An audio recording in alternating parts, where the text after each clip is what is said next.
اللہ شانہ نے قیامت کے دن کی قسم کی تو ساتھ نفس لوامہ کی بھی قسم کی۔ قسم تو کوئی بھی کرے تو سننے والا متوجہ ہوتا ہے کہ یہ جو قسم کی جا رہی ہے تو یہ کسی عنوان کی اہمیت کو بیان کرنا مقصود ہے۔ تو پھر قسم اگر رب کرے تو پھر سمجھنے کے لیے کافی ہے کہ وہ کتنا اہم مضمون ہوگا جس پہ میرا رب ہو کے قسم کر رہا ہے۔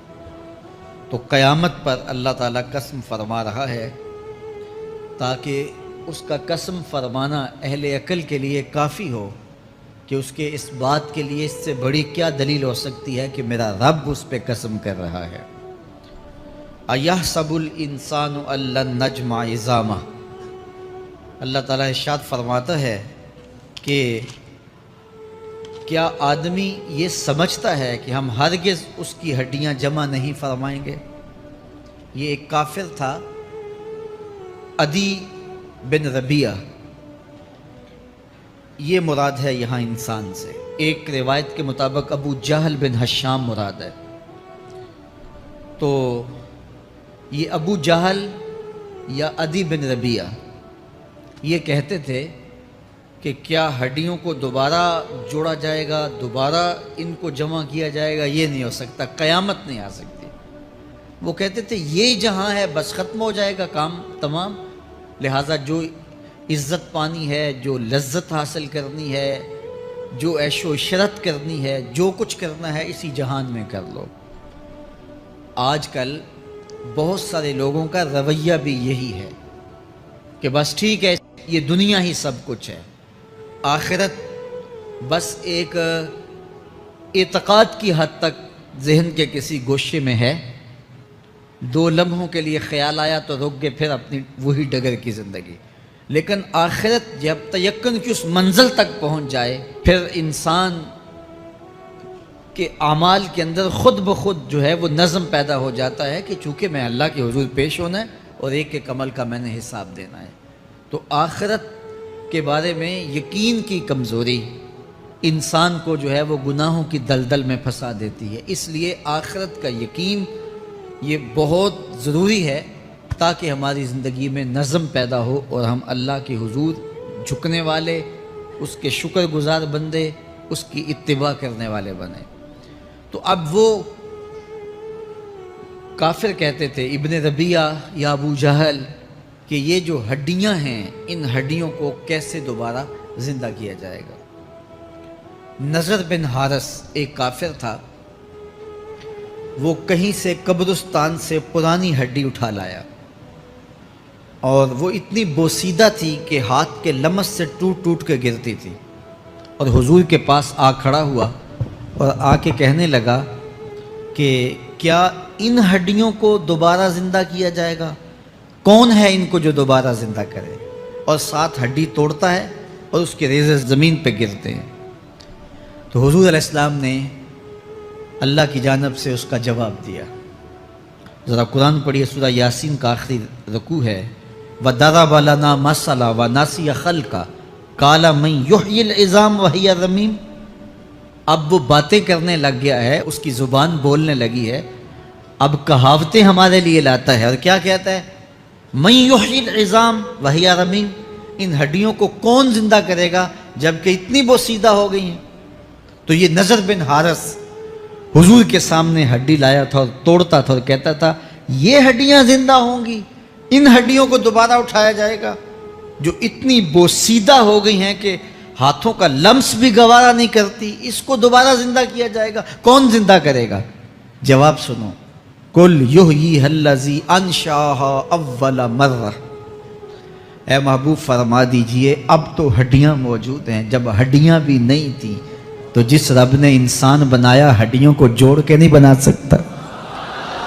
اب تو میٹیریل موجود ہے جب میٹیریل بھی موجود نہیں تھا۔ هل أتى على الإنسان حين من الدهر لم يكن شيئا مذكورا، انسان پر وہ وقت بھی آیا ہے جب یہ قابل ذکر چیز ہی نہیں تھا، اس کا نقشہ نہیں تھا، اس کی صورت نہیں تھی، اس کا میٹیریل نہیں تھا، اس کا مادہ نہیں تھا، لیکن جس نے حضرت انسان بنایا، پانی کی بوند سے تخلیق کیا، تو اب کیا وہ ہڈیوں کو جوڑ کر انسان نہیں بنا سکتا؟ تو یہ کفار بات کرتے تھے کہ نہیں نہیں نہیں، اتنی بوسیدہ ہڈیوں کو کیسے زندہ کیا جائے گا، یہ بات سمجھ میں نہیں آتی۔ پھر ان کے ذرے بکھر گئے، بعض انسانوں کو جانور چیڑ پھاڑ کے کھا گئے، کچھ وہ کھا گئے، کچھ ہڈیاں پڑی رہ گئیں، کچھ ان کی ہڈیاں راکھ بن کے اڑ گئیں۔ تو کیسے ہو سکتا ہے کہ ان کو دوبارہ زندہ کیا جائے، ان کے اجزاء جوڑے جائیں؟ اب یہ عدی بن ربیعہ نے بھی یہی کہا۔ اللہ ارشاد فرماتا یحسب الانسان ان لن نجمع عظامہ، یہ آدمی گمان کرتا ہے، کہتا ہے کیا ہڈیوں کو دوبارہ زندہ کیا جائے گا؟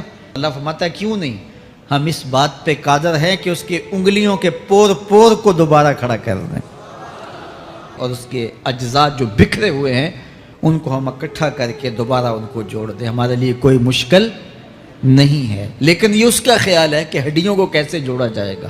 لیکن سورہ یاسین میں جو دلیل دی اس پہ کس قدر جو ہے وہ اشش کرنے کو جی چاہتا ہے۔ فرمایا کہ کل یحییھا الذی انشأھا اول مرہ، یہ کہتے ہیں یہ ہڈیاں کون جوڑے گا؟ کہا جب ہڈیاں بھی نہیں تھی، جس نے ہڈیاں بنائی اس کے لیے جوڑنا کیا مشکل ہے؟ تو یہ عجیب تم نے بات کی۔ تو اللہ تعالیٰ جل شانہ قیامت کے دن ہمارے وجود دوبارہ اٹھائے گا اور اپنے حضور بندوں کو کھڑا کرے گا اور ان سے سوال پوچھے گا۔ یہ نہیں ہے کہ جو مرضی کرتے گئے، ایک آدمی نے ظلم کیا، جبر کیا، زیادتیاں کی، لوگوں کا حق لوٹا، لوگوں کا مال غصب کیا، عزتیں پامال کی، اور اتنا مؤثر تھا کہ عدالتیں وہ خرید لیتا تھا، کچہریاں وہ خرید لیتا تھا، پولیس وہ خرید لیتا تھا، کوئی سے پوچھنے والا نہیں تھا، اس کی بات چلتی تھی، اس کا فون چلتا تھا، اس کا رکا چلتا تھا، عیش و عشرت کی زندگی گزاری اور مر گیا، ہزاروں کے حق غصب کر کے، ہزاروں کا مال ہڑپ کر کے، لوگوں کی آبروئیں لوٹ کے مر گیا اور قبر میں چلا گیا، بس قصہ ختم۔ اب نہ وہ اٹھے گا نہ اسے حساب لیا جائے گا، تو پھر انصاف کہاں گیا؟ ایک عدالت ایسی ہونی چاہیے کہ جس عدالت میں اس کو بھی پکڑا جائے اور ٹکٹکی پہ باندھا جائے کہ دنیا پر تو کسی نے تجھے پکڑا نہیں، آ اس عدالت میں تیرے خلاف سلطانی گواہ بھی موجود ہیں اور تجھے گناہوں کا، جرم کا بدلہ بھی دیا جائے گا، اور منصف جو ہے وہ انصاف کرے اور ان مظلوموں کو کھڑا کیا جائے کہ دنیا پر تو تمہاری داد رسی کسی نے کی، اس دربار میں تمہاری پوری پوری داد رسی کی جائے گی۔ عقل مانتی ہے کہ ایک ایسا دربار ہونا چاہیے، ایسا احتسابی عمل ہونا چاہیے، ایک ایسی عدالت لگنی چاہیے کہ جس کا کہیں جسے انصاف نہیں ملا اس کو وہاں جا کے انصاف ملے، اور وہ دن قیامت کا دن ہے۔ اس کا یقین زندگی میں نظم پیدا کر دیتا ہے، اور تھر تھر بدن کانپتا ہے کہ آج اگر ہم مؤثر بھی ہو جائیں اور کسی کے سامنے جواب دہ نہ ہوں، لیکن ایک عدالت تو ہے جہاں ہم نے جواب دہ ہونا ہے اور اپنے ایک ایک عمل کا حساب دینا ہے۔ تو اللہ ارشاد فرماتا ہے کہ اس عدالت کے سامنے تم نے پیش ہونا ہے، تمہارے جوڑ جوڑ کو اللہ تعالیٰ دوبارہ کھڑا کرے گا اور اس کو دوبارہ تخلیق کرے گا اور پیدا کرے گا، اور تم دوبارہ کھڑے ہو جاؤ گے، اس کے حضور پیش ہوگے۔ بل یرید الانسان لیفجر امامہ، بلکہ آدمی چاہتا ہے کہ اس کی نگاہ کے سامنے بدی کرے۔ استغفر اللہ۔ یہ ایک ظالم کافر تھا، وہ حضور کی خدمت میں آیا، کہنے لگا میں نہیں مانتا قیامت آئے گی۔ حضور نے اس کو دلائل دیے، تو جب دلائل کے سامنے بے بس ہو گیا تو کہنے لگا کہ جس قیامت کی آپ بات کرتے ہیں وہ قیامت آ بھی گئی تو میں نہیں مانوں گا۔ اللہ اکبر۔ تو وہ انکار کرنے والوں کی انتہا ہوتی ہے، اور ذرا دیکھیے وہ کیا بول رہا ہے، بل یرید الانسان لیفجر امامہ۔ اس کی سرکشی دیکھیے، اس کا تمرد دیکھیے۔ وہ کہتا ہے اچھا اگر قیامت قائم ہوئی تو یہ گناہ، یہ جرم، یہ بدی، یہ بدکاریاں، یہ ظلم جو میں کرتا ہوں، یہ بدکاریاں رب کے سامنے کروں گا۔ کیسی ڈٹائی ہے، مذاق اڑاتا ہے، تمسخر اڑاتا ہے آخرت کا۔ کہتا ہے جو بدیوں کا کاروبار میں نے گرم کیا ہے، جو بدکاریاں میری زندگی کا معمول ہیں، جو دادے عیش دیتا ہوں، جو عزتوں کو پامال کرتا ہوں، جو غریبوں کے پنجے توڑتا ہوں، جو لوگوں کا حق غصب کرتا ہوں، جو برائیاں کرتا ہوں، اگر قیامت قائم بھی ہو گئی تو میں یہ سارے جرم رب کے سامنے کروں گا، پھر وہ مجھے پکڑ کے دکھائے۔ اللہ اکبر۔ یسأل ایان یوم القیامہ، پھر پوچھتا ہے اچھا قیامت کب آئے گی؟ یہ تمسخر کے طور پہ پوچھتا ہے، لاؤ نہ قیامت، کب آئے گی قیامت، میں جرم رب کے سامنے کرنا چاہتا ہوں۔ اللہ اکبر۔ اب جواب سنیے، اب لفظوں کا ترجمہ اس زور سے کیا ہی نہیں جا سکتا جس زور کے لفظ ہیں۔ وہ کہتا ہے قیامت کب آئے گی، میں تو یہ جرم رب کے سامنے کرنا چاہتا ہوں، کوئی قیامت نہیں ہے، مذاق اڑاتا ہے، قیامت کب آئے گی؟ آواز آئی، فَإِذَا بَرِقَ الْبَصَرُ وَخَسَفَ الْقَمَرُ وَجُمِعَ الشَّمْسُ وَالْقَمَرُ، جب قیامت آئے گی تو آنکھیں چندھیا جائیں گے، چاند بے نور ہو جائے گا، سورج اور چاند اکٹھے ہو جائیں گے۔ یقول الانسان یومئذ این المفر، آج جو کہتا ہے کہاں ہے قیامت، اس دن بھاگتا پھرے گا، کوئی پناہ گاہ ہو بتاؤ، کوئی ہے ٹھکانہ چھپنے کا، کوئی پناہ گاہ ہے؟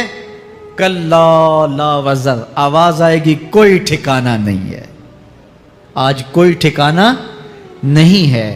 الی ربک یومئذ المستقر، اگر ٹھکانہ ہے تو صرف رب کے پاس ہے، انہیں ٹھکانہ ملے گا جو رب کے بندے ہیں اور اس کی دہلیز پہ آنے والے ہیں۔ ینبأ الانسان یومئذ بما قدم واخر، اللہ تعالیٰ اس دن بتا دے گا جو آگے بھیجا اور وہ بھی بتا دے گا جو پیچھے چھوڑا، ایک ایک چیز تشت ازبام ہو جائے گی۔ یوم تبلی السرائر فما لہ من قوت ولا ناصر، اللہ فرماتا سارے راز کھل جائیں گے، جو بند کمروں میں جرم کیے داد عیش دیتا رہا وہ بھی کھل جائیں گے، اور پھر کوئی طاقت نہیں ہوگی، کوئی زور نہیں ہوگا، کوئی زر نہیں ہوگا جو اس کو بے نقاب ہونے سے بچا سکے۔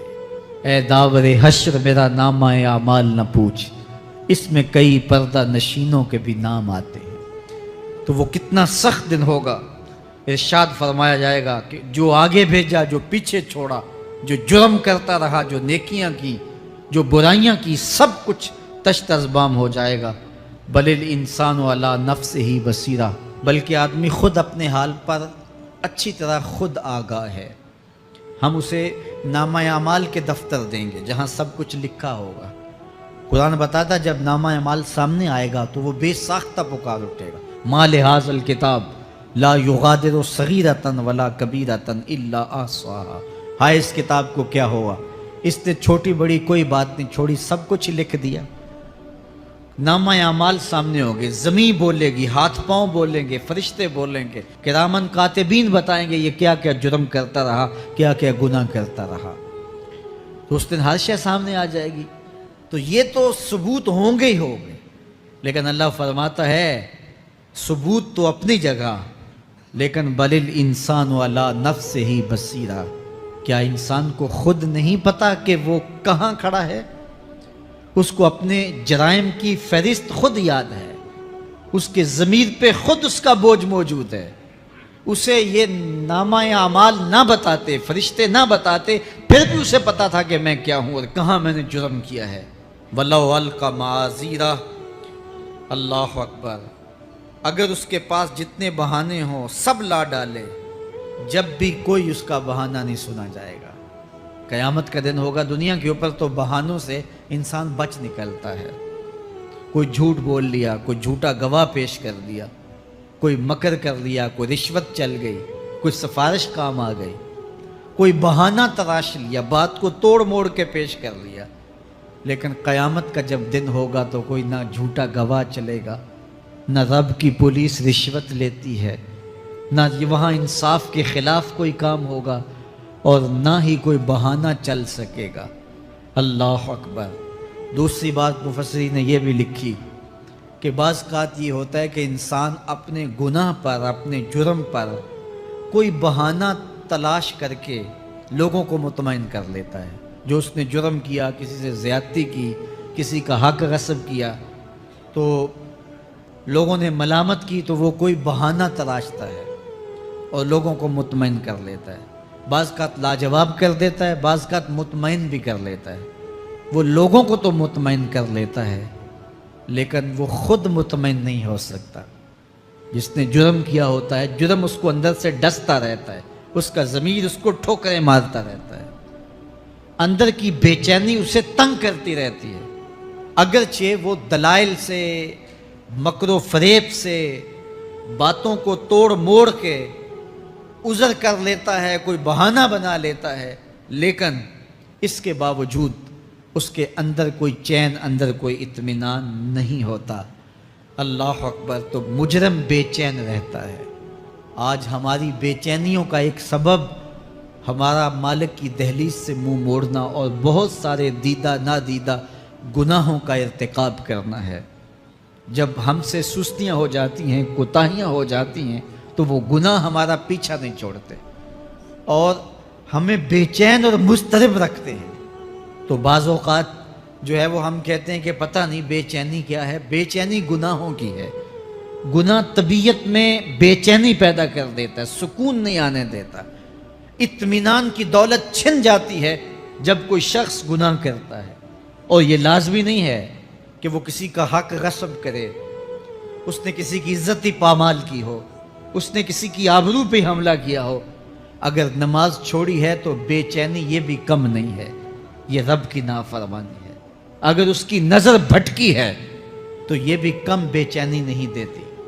اگر اس کا خیال بہکا ہے، اس نے زبان سے کسی کو دکھ دیا ہے، اس نے کسی کے لیے سب و شتم کا انداز اختیار کیا ہے، گالی گلوچ کا رنگ اختیار کیا ہے، تو پھر کیا ہوا کہ یہ بے چینی اندر کو توڑتی رہتی ہے۔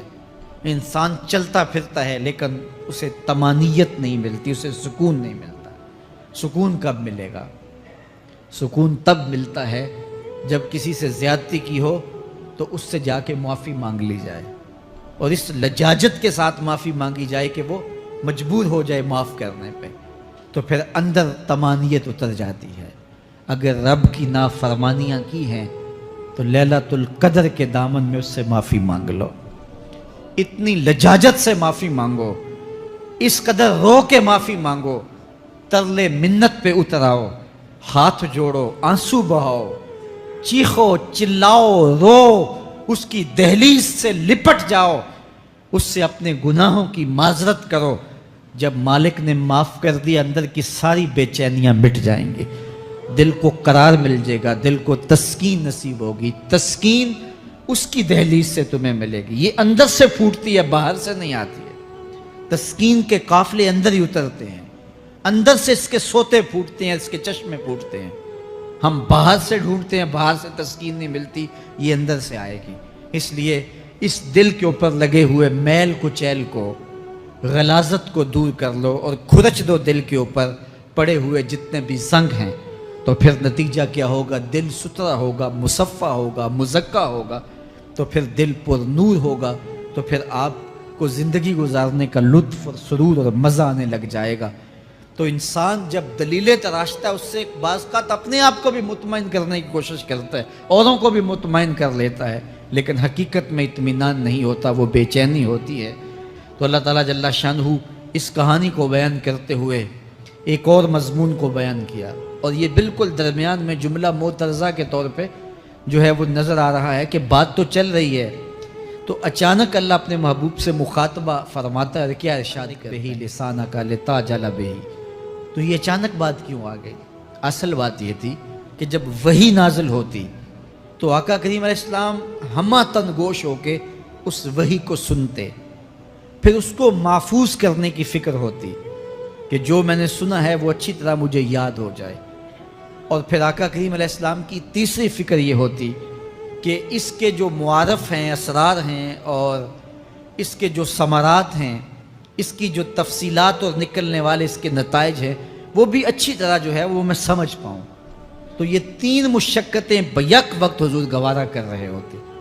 اب قیامت کا ہولناک منظر جو پیش کیا گیا، اور پھر انسان جب اپنے رب کی نافرمانی کرتا ہے تو جو اس کا حال ہوتا ہے، تو یہ سارے مضامین کو اللہ کے محبوب سن رہے تھے۔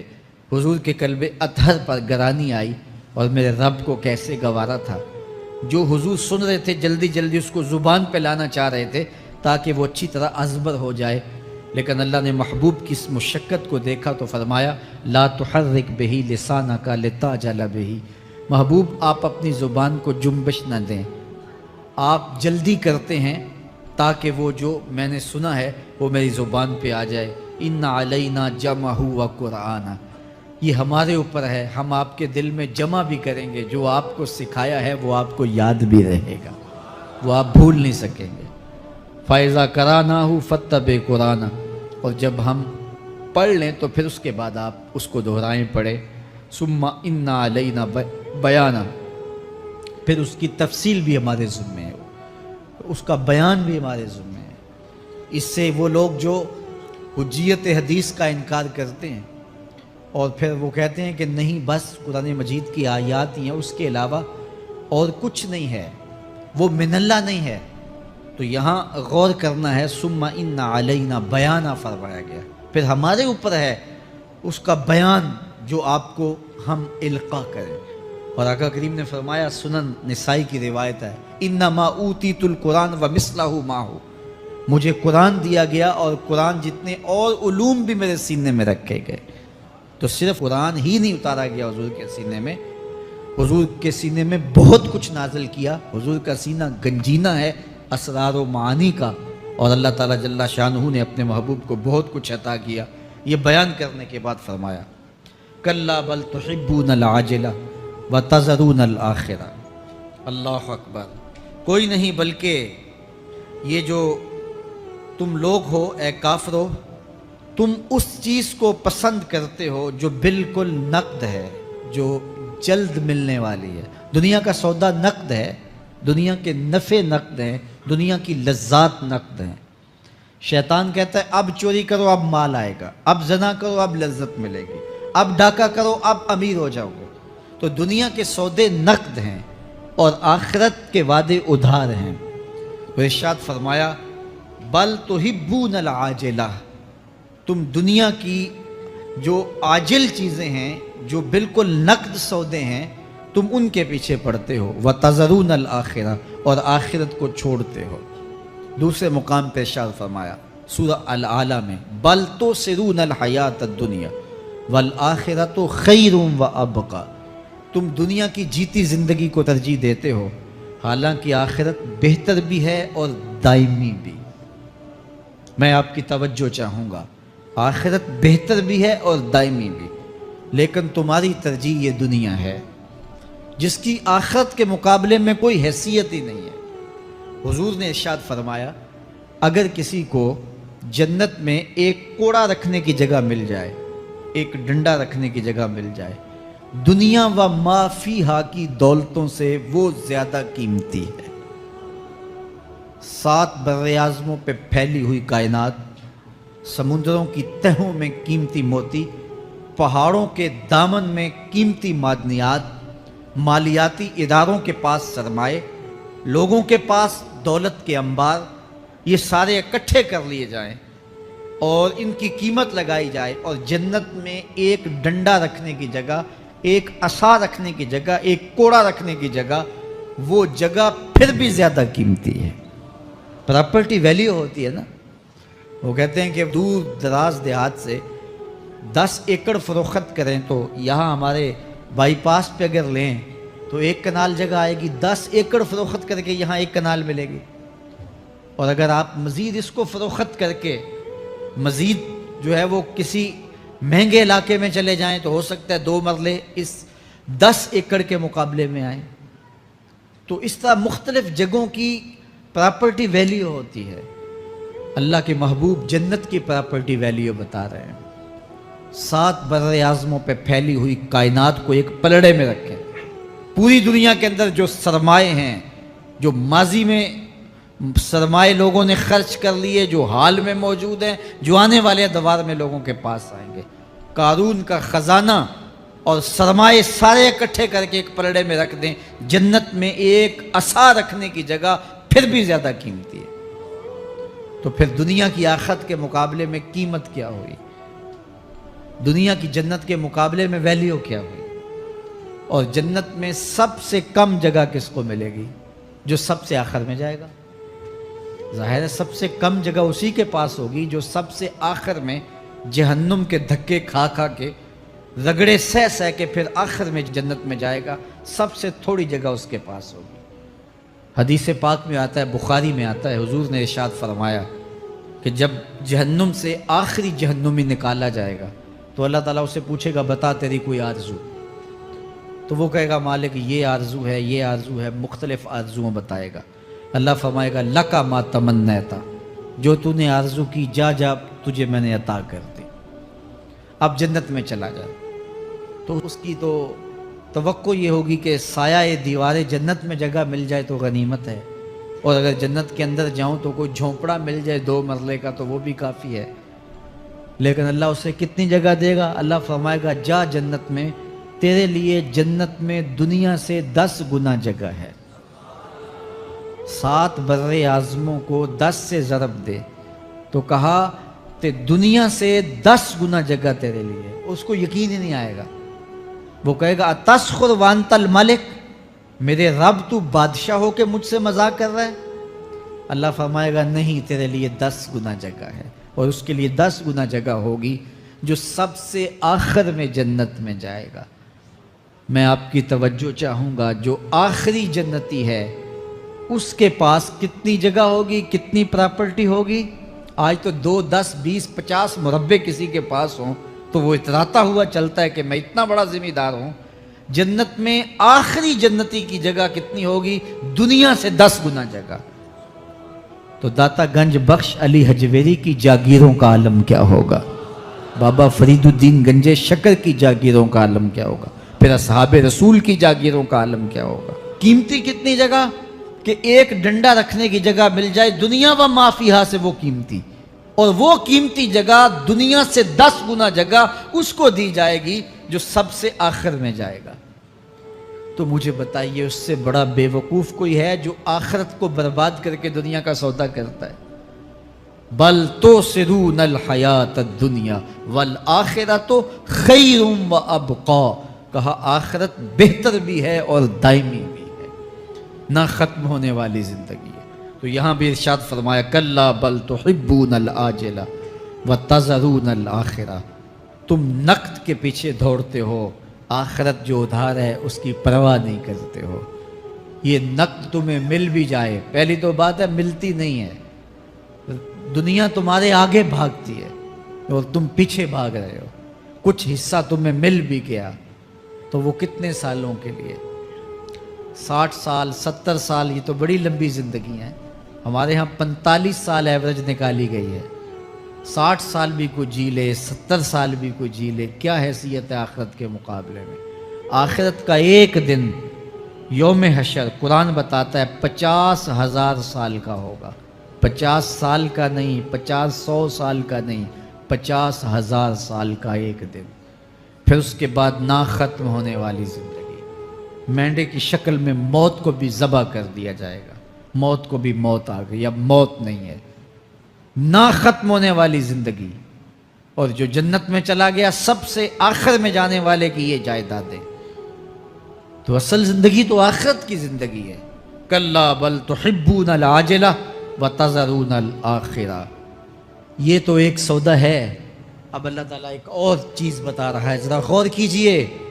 دنیا کی محبت دل میں ایسی پیدا ہو گئی کہ ہمیں سال کے بعد ماہ سیام میں مسجد میں آنا نصیب ہوتا ہے، اور ہم اپنی ہی دنیا میں مگن ہیں کہ یہی دنیا سب کچھ ہے۔ یہ کائنات بھی دیکھو، میرا رب بیان کر رہا ہے وجوہ یومئذ ناظرہ الی ربہا ناظرہ۔ وہ دن جب آئے گا تو جب بندے اس کے حضور حاضر ہوں گے جنہوں نے اپنی زندگی حزم و احتیاط سے گزاری ہوگی، رب کی اتباع میں، فرما برداری میں، اس کے حکموں کو پورے کرتے بسر کی ہوگی، پھر ان کو صلہ کیا ہوگا؟ اللہ فرمایا کچھ چہرے ہوں گے جو تر و تازہ ہوں گے، کھل کے گلاب ہو جائیں گے، چہرے منور اور تابہ ہوں گے۔ یہ اتنے کھلے کیوں ہوں گے؟ چہرے گلاب کیوں ہوں گے؟ الی ربہا ناظرہ، اس لیے کہ رب کا دیدار نصیب ہوگا۔ رب کا دیدار نصیب ہوگا تو چہرے کھل جائیں گے اور چہرے شگفتہ ہو جائیں گے، چہرے تر و تازہ ہو جائیں گے۔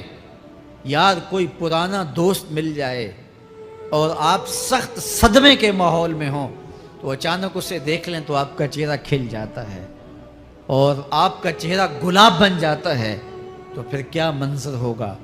دنیا کے تھکے ہوئے لوگ